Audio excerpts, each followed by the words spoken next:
Corona virus महामारी और इसे रोकने के लिए किए गए लॉकडाउन से दुनिया भर की अर्थव्यवस्था की हालत बदतर हो गई है।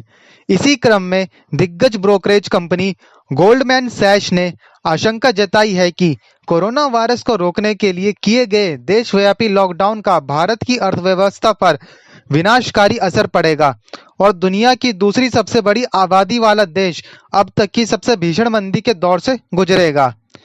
चालू वित्त वर्ष की दूसरी तिमाही में देश की जीडीपी विकास दर में गोल्डमैन के पहले अनुमान के 20% की तुलना में 45% की गिरावट आएगी।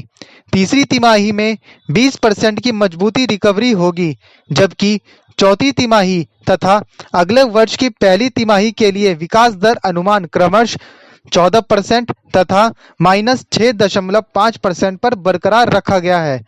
गोल्डमैन सैच की अर्थशास्त्री प्राची मिश्रा तथा एंड्रयू टिल्टन ने 17 मई को एक नोट में लिखा है कि इन अनुमानों का तात्पर्य यह है कि वित्त वर्ष 2021 में रियल जीडीपी में 5% की गिरावट दर्ज की जाएगी, जैसा अब तक भारत में किसी भी मंदी में नहीं देखा गया है।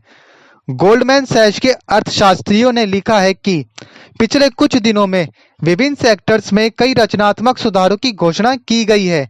इन सुधारों का असर मध्यम अवधि में दिखेगा और हमें इस बात की उम्मीद नहीं करनी चाहिए कि अर्थव्यवस्था को पटरी पर लगाने में इसका तत्काल असर दिखेगा। मीडियम टर्म आउटलुक पर पड़ने वाले असर को देखने के लिए हम इन उपायों के क्रियान्वयन पर करीबी नजर रखना बरकरार रखेंगे। Bureau report, market times TV.